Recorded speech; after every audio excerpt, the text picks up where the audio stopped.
এই delivery man একাই 500-র উপরে মহিলাদের প্রেগন্যান্ট করে দেয়। এরপর যখন সেই বাচ্চারা তাদের বাবার পরিচয় জানতে চায় তখনই ঘটে যত বিপত্তি। কিন্তু সাধারণ একজন ডেলিভারি ম্যান কিভাবে এতগুলো বাচ্চার দায়িত্ব নেবে? আদৌ কি সে এতগুলো বাচ্চার দায়িত্ব নিতে পারবে, নাকি সমাজের মানুষের লাঞ্ছনার মধ্য দিয়েই তার বাকি জীবন পার করবে? চলুন 2013 সালের রিলিজ হওয়া ডেলিভারি ম্যান মুভির গল্প থেকেই জেনে আসি শেষ পর্যন্ত কি হয় এই ডেলিভারি ম্যানের জীবনে। এই লোকটার নাম ডেভিড, আর সে এই মিট শপের একজন ডেলিভারি ট্রাক ড্রাইভার। আসলে এই মিট শপটা তার ফ্যামিলি বিজনেস, যেখানে সে তার বাবা এবং ভাইয়ের সাথে কাজ করে। ডেভিড খুবই সাদাসিধে একটা মানুষ, কিন্তু সব ব্যাপারে সে বেশ দায়িত্ব জ্ঞানহীন, আর সে কারণেই সে ঠিকভাবে তো দায়িত্বগুলো পালন করে না। কখনোই সে টাইমলি ডেলিভারি দিতে পারে না। বেশিরভাগ সময় সে কোনো না কোনো সমস্যায় পড়ে যায়। সে সবসময় যে কোনো ব্যাপারে খুবই কনফিউজ থাকে, এই জন্য সে ঠিকমতো কোনো সিদ্ধান্তই নিতে পারে না। তার গার্লফ্রেন্ড এমা পুলিশে চাকরি করে। ডেভিড তার এই স্বভাবের কারণে এমাকে তেমন টাইম দেয় না, আর এসব নিয়েই তাদের রিলেশনে সমস্যা দেখা দেয়। এদিকে সে ডেলিভারি ম্যানের কাজের বাইরেও বাড়তি টাকা ইনকামের জন্য সে বিভিন্ন ধরনের আইডিয়া ট্রাই করে। এই যেমন সে কিছু মানুষের থেকে $80,000 ধার নেয়, আর সেই টাকা একটা কোম্পানিতে ইনভেস্ট করে। তার ধারণা সেখানে টাকা ইনভেস্ট করলে তার টাকা ডাবল হয়ে ফিরে আসবে, কিন্তু সেই কোম্পানিটা আসলে একটা ভুয়া কোম্পানি। সেই কোম্পানি তার টাকা নিয়ে পালিয়ে যায়। এখন যাদের কাছ থেকে সে টাকা ধার নিয়েছে তারা সেই টাকা ফেরত নেওয়ার জন্য তার পিছে পড়ে আছে। তাদের টাকা ফেরত দেবার জন্য ডেভিড ব্যাংকে পার্সোনাল লোনের জন্য অ্যাপ্লাই করে, কিন্তু ব্যাংক তাকে লোন দিতে রাজি হয় না, কারণ তার কাছে কোনো গ্যারান্টার নেই। একদিন সে তার গার্লফ্রেন্ড এমার সাথে দেখা করতে তার বাড়িতে যায়। সেখানে যাওয়ার পর এমা তাকে বলে, আমি প্রেগনেন্ট। এটা শুনে ডেভিড খুশি হওয়ার বদলে টেনশনে পড়ে যায়, কেননা সে এই মুহূর্তে এমন একটা দায়িত্ব নেওয়ার জন্য রেডি না। তার মুখ দেখে এমা সব বুঝে যায়, তাই সে তাকে বলে, আমি আমার বাচ্চার দায়িত্ব একাই নেব। আমার সন্তানের এমন বাবার প্রয়োজন নেই যার কাছে আমাদের জন্য কোনো সময় নেই। আসলে তোমার দ্বারা কিছুই হবে না, কোনো কাজ তুমি ঠিকমতো করতে পারো না। এমার মুখে এইসব কথা শুনে ডেভিডের মন খারাপ হয়ে যায়। সে ওখান থেকে সোজা তার বন্ধু ব্রেটের কাছে চলে যায়। সেখানে গিয়ে সে তার বন্ধুকে বলে, আমি বাবা হতে চলেছি আর আমি এমাকে বিয়ে করতে চাই। এই কথা শুনে ব্রেট তাকে বলে, তুমি এখনো একটা ফ্যামিলির রেসপন্সিবিলিটি নেওয়ার জন্য এখনো রেডি না। বাচ্চা কাচ্চা সামলানো এতটাও ইজি না, তুমি নিজেও এখনো বাচ্চাদের মতো আচরণ করো। ডেভিড তাকে বলে, এমনও তো হতে পারে বাবা হওয়ার পর আমি দায়িত্ববান হয়ে যাব, হয়তো আমার জীবনে যত সমস্যা আছে সবকিছু আস্তে আস্তে ঠিক হয়ে যাবে। এরপর ডেভিড তার ঘরে ফিরে আসে। ঘরে ঢুকেই তার মনে হয় হয়তো ঘরের ভিতরে কোনো চোর ঢুকেছে। সে একটা ব্যাট হাতে নিয়ে সামনের দিকে এগিয়ে যায়। তখন সে একটা লোককে দেখতে পায়। লোকটা তাকে বলে, ঘরের পেছনের দরজা ভাঙা ছিল, আমি সেখান থেকে ভিতরে এসেছি। সে ডেভিডকে বলে, আমি একটা ক্লিনিক থেকে এসেছি, অনেকদিন ধরে আপনার সাথে যোগাযোগ করতে চাচ্ছি কিন্তু পারছিলাম না, আর এই জন্যই আপনার বাসায় আসতে হয়েছে। ডেভিড তাকে এখানে আসার কারণ জিজ্ঞাসা করে। সে তাকে বলে, 20 বছর আগে আপনি একটা ক্লিনিক স্টারবাক নামে স্পার্ম ডোনেট করেছিলেন। আমি সেই ক্লিনিক থেকে এসেছি, একটা গুরুত্বপূর্ণ ইনফরমেশন আপনাকে জানাতেই সেখান থেকে আমাকে পাঠানো হয়েছে। এটা শুনে ডেভিড তাকে বলে, আপনার কোথাও ভুল হচ্ছে, আমি স্টারবাক না। লোকটা তাকে বলে, 20 বছর আগে আপনি আমাকে ক্লিনিকে 693 বার স্পার্ম ডোনেট করেছিলেন, তার বদলে আপনাকে $2400 দেওয়া হয়েছিল। সেখানে আসা সব মহিলাদের ট্রিটমেন্টের সময় আপনার স্পার্ম ব্যবহার করা হতো।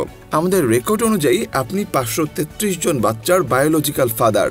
এটা শুনে ডেভিডের তো একদম মাথা ঘুরে যায়। লোকটা ডেভিডকে বলে, আমি জানি কথাটা শুনে আপনি খুব শকড হয়েছেন, কিন্তু সমস্যা এর চাইতেও আরো গুরুতর। সেই সাথে 33 জন বাচ্চার মধ্যে 142 জন বাচ্চা জানতে চাই তাদের আসল বাবাকে। তাই সে বাচ্চারা আদালতের মাধ্যমে একটা লিগ্যাল নোটিশ পাঠিয়েছে। সে আরো বলে, স্পার্ম ডোনেট করার আগে আমাদের মধ্যে একটা চুক্তি হয়েছিল। চুক্তিতে বলা ছিল স্পার্ম ডোনারের নাম সিক্রেট রাখতে হবে। ডেভিড সেই চুক্তিপত্রের সিগনেচার করার কারণে ক্লিনিক ইচ্ছা করলেও তার নাম ওই বাচ্চাদেরকে বলতে পারবে না, আর এই কারণে এই কেস কোর্টে উঠতে পারে। এইসব শুনে ডেভিডের আর মাথায় কাজ করে না। সে লোকটাকে বলে, বললাম তো আমি স্টারবাক না, আপনি এখান থেকে বের হয়ে যান। পরের দিন ডেভিড ব্রেটের কাছে যায়। সে তাকে গিয়ে বলে, আমি কাল জানতে পেরেছি আমি 533 জন বাচ্চার বায়োলজিক্যাল ফাদার, আর সেই বাচ্চাদের লিগ্যাল নোটিশের জবাব দিতে হবে। এসব শুনে ব্রেট খুব অবাক হয়ে যায় আর তাকে বলে, তুমি এইসব কাজ করার আগে আমাকে কেন একবারও জানাওনি? এরপর ডেভিড তাকে বিস্তারিত সবকিছু বলে। ব্রেট সবকিছু শুনে বলে, এই কেসটা জটিল হয়ে উঠতে পারে, সে ডেভিডকে একটা খাম দেয় যেখানে 142টা বাচ্চার ডিটেলস রয়েছে, কিন্তু সে ডেভিডকে নিষেধ করে সেগুলো পড়তে। সে খামটা নিয়ে বাসায় চলে যায়, কিন্তু সে ডিটেলসগুলো না দেখে থাকতে পারছিল না, তাই সে ওইখান থেকে একটা কাগজ বের করে একটা বাচ্চার ডিটেলস পড়তে শুরু করে। সে পেপারটা পড়ে খুবই অবাক হয়ে যায়। এরপর সে ব্রেন্টের কাছে চলে যায়। তারপর তারা দুজন মিলে একটা বাস্কেটবল স্টেডিয়ামে চলে যায়। আসলে ডেভিড যার ব্যাপারে জানতে পেরেছে সে খুবই নামকরা একজন বাস্কেটবল প্লেয়ার। সে ওখানে গিয়ে তার খেলা দেখে মুগ্ধ হয়ে যায়, আর তার খুব গর্ব হয় যে সে এই ছেলের বায়োলজিক্যাল ফাদার। তার এই বিষয়গুলো খুব ইন্টারেস্টিং লাগতে শুরু করে। সে বাড়ি ফিরে আরও একজনের প্রোফাইল দেখতে বসে যায়। এই ছেলেটা একটা কফি শপে কাজ করে। ডেভিড পরের দিন তার সাথে দেখা করতেই সেই কফি শপে চলে যায়। সেখানে গিয়ে সে তার পার্সোনাল লাইফ সম্পর্কে জানতে চায়। সে তাকে বলে, আমার অভিনেতা হওয়ার খুব ইচ্ছা, এই কাজ করতে আমার একদমই ভালো লাগে না। আজকে আমার একটা অডিশন আছে, কিন্তু আমি এই কফি শপ ছেড়ে যেতে পারছি না। ডেভিড তাকে তার ট্রাকের চাবিটা দিয়ে দেয় আর তাকে অডিশনের জন্য যেতে বলে। ছেলেটা ফিরে আসার আগ পর্যন্ত ডেভিড কফি শপে থেকে যায়। কিছুক্ষণ পর ছেলেটা ফিরে এসে বলে মুভিতে অভিনয়ের জন্য সে ছোট্ট একটা রোল পেয়ে গেছে। এই কথা শুনে ডেভিড খুব খুশি হয়ে যায়। ছেলেটা তাকে ধন্যবাদ জানিয়ে সেখান থেকে চলে যায়। এরপর ডেভিড মনে মনে সিদ্ধান্ত নেয় যেসব বাচ্চাদের সাহায্যের প্রয়োজন সে তাদেরকে তার জায়গা থেকে সাহায্য করবে। এজন্য সে সব বাচ্চাদের সাথে দেখা করে আর কোনো না কোনোভাবে তাদের সাহায্য করে। ডেভিড এই ব্যাপারগুলো বেশ এনজয় করছিল। তো যাই হোক, এই বাচ্চাগুলোর মধ্যে রিয়ান নামের একটা বাচ্চা ছিল যে একজন স্পেশাল চাইল্ড। ডেভিড প্রতিদিন তার সাথে দেখা করতে যায় আর তার সাথে টাইম স্পেন্ড করে। এগুলো করতে করতে ডেভিড আস্তে আস্তে দায়িত্ববান হয়ে ওঠে। সে এমাকে আল্ট্রাসাউন্ড করতেও নিয়ে যায়। তার মধ্যে এমন পরিবর্তন এমাও লক্ষ্য করে। ডেভিড ওই বাচ্চাগুলোর সাথে সাথে এমাকেও এখন সময় দেয়। একদিন ডেভিড একটা ফাংশনে যায়। সেখানে গিয়ে সে অনেক বাচ্চাদের দেখতে পায়। পরে সে জানতে পারে সেখানে থাকা সবাই তার বাচ্চা। আসলে তারা এখানে এসেছে তাদের বায়োলজিক্যাল ফাদারকে খোঁজার ব্যাপারে মিটিং করতে। সে যেই বাচ্চাদেরকে এতদিন বিভিন্নভাবে হেল্প করেছে সেই বাচ্চাগুলো তাকে সেই মিটিংয়ে দেখে তাকে সেখানে আসার কারণ জিজ্ঞাসা করে। ডেভিড তাদেরকে কিছু একটা বলে কাটিয়ে দেয়। এদিকে ব্রেন ডেভিডকে তাদের সাথে দেখে ফেলে। সে তাকে দেখে প্রচন্ড রেগে যায়। সে ডেভিডকে বোঝানোর চেষ্টা করে এগ্রিমেন্ট অনুযায়ী তোমার নিজের নামটা গোপন রাখতে হবে, আর বাচ্চারা যদি জানে তাদের বায়োলজিক্যাল ফাদার একজন ডেলিভারি ম্যান তাহলে তাদের মনের অবস্থা কি হবে বুঝতে পারছো।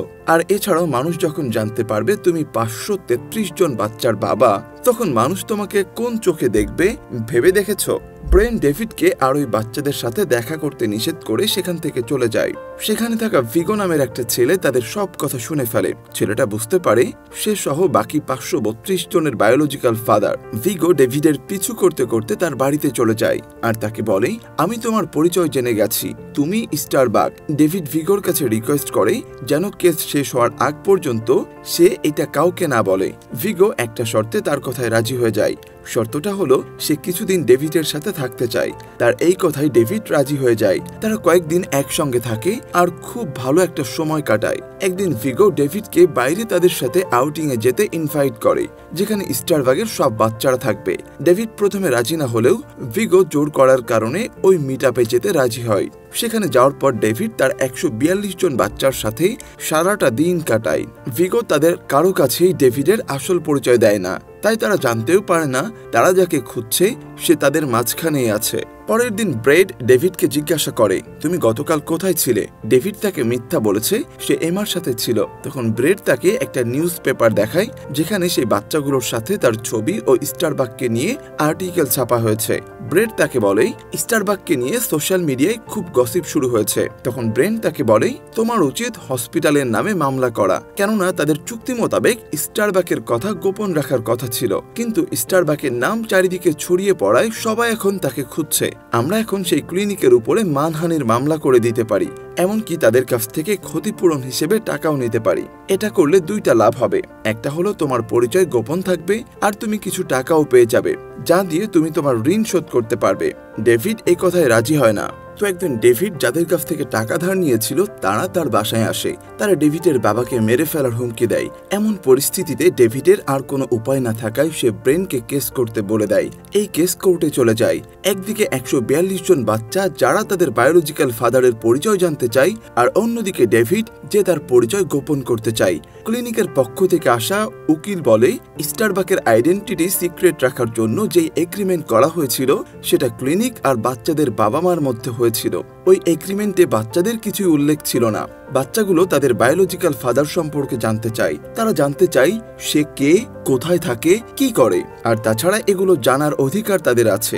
এদিকে যেহেতু ব্রেট একজন উকিল, তাই সে নিজেই এই কেসটা লড়ছে। সে কোর্টে দাঁড়িয়ে বলে সেদিন যদি এই এগ্রিমেন্ট না হতো তাহলে এই বাচ্চারা এখানে থাকতো না। স্পার্ম ডোনারের উদ্দেশ্য হলো যাদের বাচ্চা কাচ্চা নেই তাদেরকে হেল্প করা, আর এই কাজটা সবসময় আইডেন্টিটি সিক্রেট রেখেই করা হয়, কারণ এই এগ্রিমেন্ট করা না হলে বাচ্চা আর তাদের প্যারেন্টসের সম্পর্কে সমস্যা হয়। মূলত কথা হলো এই কাজে স্পার্ম ডোনারের আইডেন্টিটি সিক্রেট রাখা খুবই জরুরি। আর যদি এগ্রিমেন্টের কথা বলা হয় তাহলে বলবো স্পার্ম ডোনেট করার আগেই এগ্রিমেন্টে সিগনেচার করা হয়েছিল। সুতরাং এই বাচ্চারা যে বিষয়ে আপিল করেছে সেটা ভ্যালিড না। অনেক রকম কথার পরে কোর্ট তার রায় শোনায়।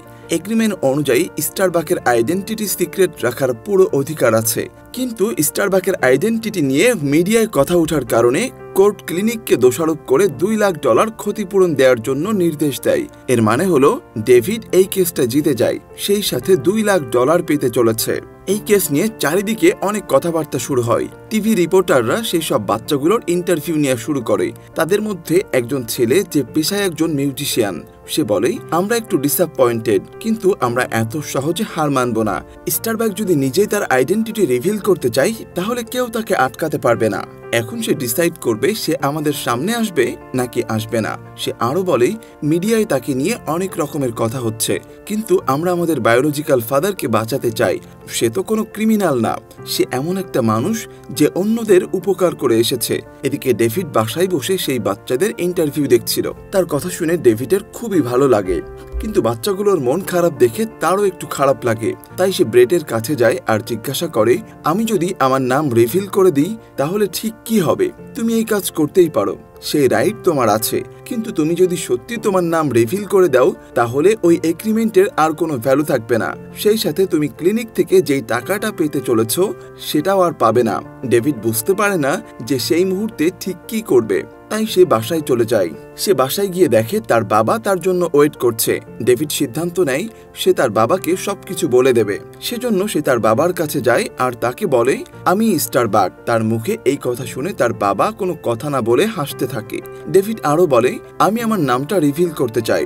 আমি বাচ্চাগুলো এভাবে আর দেখতে পারছি না, কারণ তারা সবাই আমার সন্তান। সে আরো বলে জীবনে আমি অনেক ভুল ডিসিশন নিয়েছি আর এর জন্য আমি নিজেও অনেক সমস্যায় পড়েছি, কিন্তু এই ডিসিশন আমার জীবনের সবচেয়ে বড় ডিসিশন, আর এটা আমি আমার সন্তানদের জন্য করতে চাচ্ছি। এতক্ষণ ধরে ডেভিডের বাবা তার সবগুলো কথা খুব মনোযোগ দিয়ে শুনছিল। কথা শেষ হয়ে গেলে সে ডেভিডের সামনে কিছু টাকা রাখে। আসলে তার বাবা এই টাকাগুলো দেওয়ার জন্যই তার বাসায় এসেছে।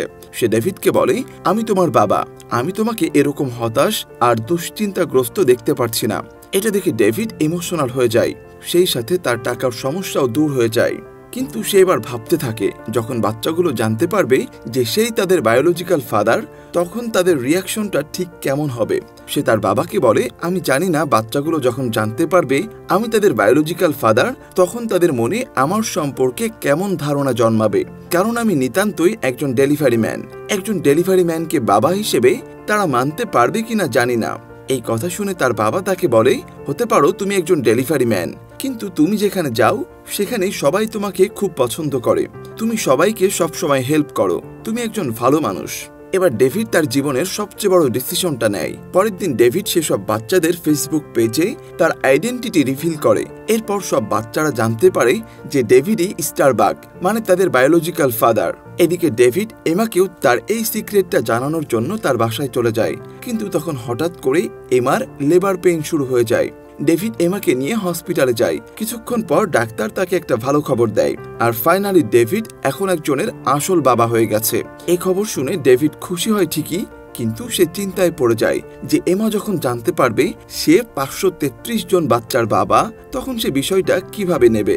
তখন সেখানে একজন নার্স আসে আর ডেভিডকে বলে আপনার ফ্যামিলি এসেছে আপনার সাথে দেখা করার জন্য। এই কথা শুনে ডেভিড বাইরে আসে। সে দেখে বাইরে তার বাবা, ভাই সহ তার সব বায়োলজিক্যাল বাচ্চারা তাকে অভিনন্দন জানানোর জন্য এসেছে। তাকে দেখে সবাই তাকে জড়িয়ে ধরে। এরপর ডেভিড প্রথমবারের মতো সবার সামনে স্বীকার করে যে সেই স্টারবাক, মানে সবার বায়োলজিক্যাল ফাদার। বাচ্চাগুলোর মধ্যে অনেককেই ডেভিড আগে হেল্প করেছে, তাই তারা আগে থেকেই জানতো যে ডেভিড একজন খুব ভালো মানুষ। সব বাচ্চারা ডেভিডের সাথে দেখা করে খুশি হয়ে যায়। এখন ডেভিডের সামনে শুধুমাত্র একটাই সমস্যা রয়েছে, সেটা হলো এমা এখন পর্যন্ত এই সিক্রেট সম্পর্কে কিছুই জানে না। তো ডেভিড এমার কেবিনে যায় আর তাকে ডিরেক্ট বিয়ের জন্য প্রপোজ করে। তার মুখে বিয়ের প্রপোজাল পেয়ে এমা খুব খুশি হয়ে যায়, সেই সাথে প্রপোজাল অ্যাকসেপ্ট করে নেয়। কিন্তু এর পরপরই ডেভিড এমাকে বলে যে আমি স্টারবাগ। এই কথা শুনে এমা খুব অবাক হয়ে যায়। সে ডেভিডকে বলে, তুমি 533 জন সন্তানের বায়োলজিক্যাল ফাদার, কিন্তু তুমি এই কথাটা আমার কাছ থেকে এত বছর ধরে লুকিয়ে রেখেছো। এমার ডেভিডের উপরে খুব রাগ হয়। সে তাকে জানিয়ে দেয় যে সে ডেভিডকে বিয়ে করবে না। সে আরো বলে, আমার এই বাচ্চার উপর তোমার কোনো অধিকার নেই, আমি ওর কোনো দায়িত্ব তোমাকে দেব না। ডেভিড তাকে অনেক বোঝানোর চেষ্টা করে যে আমি ওর বাবা আর আমি ওর দায়িত্ব নিতে পুরোপুরি প্রস্তুত। আমি ওর বাবা এটা প্রমাণ করার জন্য আমার কোনো ক্লিনিক কোর্টের প্রয়োজন নেই, এমনকি তোমারও প্রয়োজন নেই। আমি আমার আইডেন্টিটি রিভিউ করে অনেক বড় একটা রিস্ক নিয়ে ফেলেছি, আর এটা আমি করেছি শুধুমাত্র বাচ্চাগুলোর খুশির জন্য। এই বাচ্চাগুলোর সাথে দেখা হওয়ার পর থেকেই ডেভিড অনেক চেঞ্জ হয়ে গিয়েছে, এমনকি একজন কেয়ারলেস মানুষ দায়িত্বশীল মানুষে পরিণত হয়েছে। সে তার ফ্যামিলিকে টাইম দিতে শুরু করেছে। তার ভিতরে এসব চেঞ্জগুলো দেখে এমার মনে হয় ডেভিড হয়তো ঠিক হয়ে গিয়েছে। এদিকে মা হওয়ার কারণে এমা এখন বাচ্চাদের ফিলিংসটা আরো বেশি ফিল করতে পারছে। তাই কিছুক্ষণ চিন্তা করার পর সে এই সব কিছু মেনে নেয়। সে ডেভিডকে বিয়ে করার জন্য রাজি হয়ে যায়। এরপর ডেভিড এমাকে বলে, বাইরে সবাই আমার বাচ্চাটাকে দেখার জন্য অপেক্ষা করছে। বাইরে স্টারবাকের পুরো ফ্যামিলি তাদের নতুন ফ্যামিলি মেম্বারকে দেখার জন্য অপেক্ষা করছিল।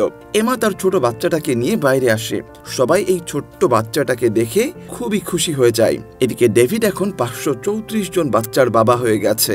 এরপর ডেভিড তার সব বাচ্চাদের সাথে পার্সোনালি দেখা করে কথা বলে। সব বাচ্চারা তাদের বায়োলজিক্যাল ফাদারের সাথে ফেস টু ফেস দেখা করে কথা বলার সুযোগ পায়। সব বাচ্চারা আজকে অনেক খুশি। আর তারপর থেকে ডেভিড সব বাচ্চাদেরকে নিজের সাধ্যমতো সাহায্য করার চেষ্টা করে।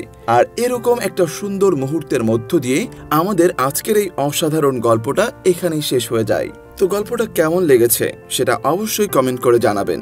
দেখা হবে পরবর্তী কোনো ভিডিওতে।